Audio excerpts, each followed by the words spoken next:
কিছুক্ষণ পর শেরেবাংলা ক্রিকেট স্টেডিয়ামে আনুষ্ঠানিকভাবে ঘোষণা করা হবে বাংলাদেশের টি-20 বিশ্বকাপ স্কোয়াড। সেখানে আছেন রিপোর্টার মাহবুব রিমন। সরাসরি যাচ্ছি তার কাছে। বাংলাদেশের সেই স্বপ্নের টি-20 বিশ্বকাপ স্কোয়াড, যেটা কিনা 12টা 30 মিনিটে আনুষ্ঠানিকভাবে ঘোষণা করা হবে।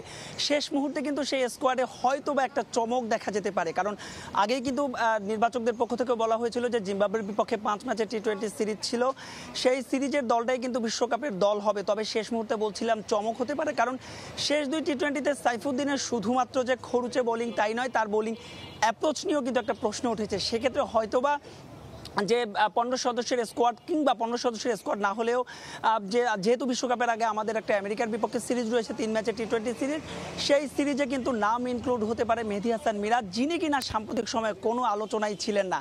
এই একটা চমক বাদে হয়তোবা যে প্রত্যাশিত যে দল, সে দলটাই হয়তো মার্কিন মুলুকের উদ্দেশ্যে উড়াল দেবে। তবে একটু বলে রাখতে চাই যে সাইফুদ্দিনের কথা বলা হচ্ছিল, মেহেদী হাসান মিরাজের কথা বলা হচ্ছিল, আমরা জানতে চেয়েছিলাম তাসকিনের আপডেটটা, কারণ গেল 2 দিন কিন্তু অর্থাৎ 5ম টি-20 ম্যাচের আগে তিনি যে চোট পেয়েছিলেন এবং তার একটা ফ্র্যাকচারও ধরা পড়েছে। এরপর থেকে কিন্তু Taskin talk of the town ছিলেন এবং আমরা যতদূর জানতে পেরেছি যে তাসকিন আহমেদও হয়তো 15 সদস্যের যে স্কোয়াড, সেই স্কোয়াডে যাচ্ছেন। গতকাল মধ্যরাত পর্যন্ত বাংলাদেশ ক্রিকেট বোর্ডের যিনি সভাপতি নাজমুল হাসান পাপন, 3 নির্বাচক, হেড কোচ চন্দ্রিকা হাথুরুস সিংহে এবং শান্তর মধ্যে কিন্তু একটা মিটিং হয়েছে। তো 12:30টার সময় আসলে দল ঘোষণা করা হবে, এরপরই আসলে বিস্তারিত জানানো যাবে। তো এই ছিল আমার কাছে মিরপুরের হোম অফ ক্রিকেট থেকে টাইগারদের যে বিশ্বকাপ স্কোয়াড, যেটি কিনা 12:30টায় ঘোষণা করা হবে, তার সবশেষ আপডেট।